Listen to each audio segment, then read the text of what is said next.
Welcome into Clear Picture Financial. Your host is Jason Noble. You can find him at Prime Capital Investment Advisors right here in the Holy City, Charleston, South Carolina. He is a fiduciary advisor, holds his FINRA Series 66 securities registration. He's a certified financial planner and retirement income certified professional.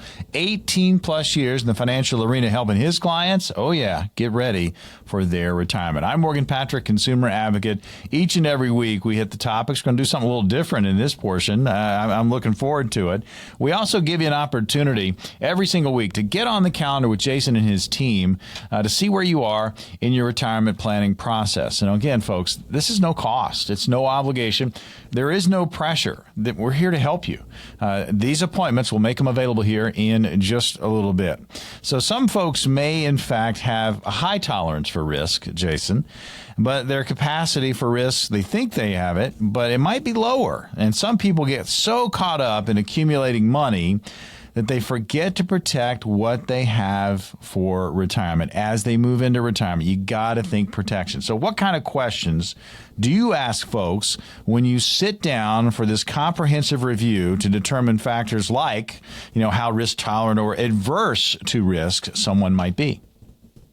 Well, why don't I turn the tables on this one and I ask you some questions and that the listeners could play along with us. Okay, I like it. I'll see how I do. I'm not a huge test guy, but I think I got this. This is all personal question, right? But we're not going to get too deep. But what kind of investor do you consider yourself? All right, so I'm mid to late 50s. I would put myself in the moderate category. I'm not super conservative, but I'm also not super risky. So I'm going to say I'm going to take moderate risks for moderate returns. Okay. So what I like about this is you said moderate, right? Now, if I had, let's say, 5 meetings that day and everyone said moderate, they can mean something different.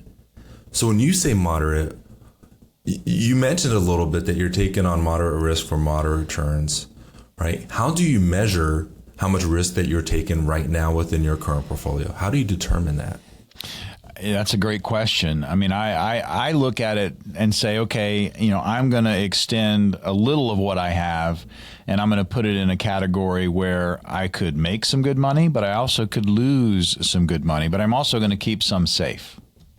You know what I'm liking about this conversation is that I can explain what's going through my mind when you're giving me the answer.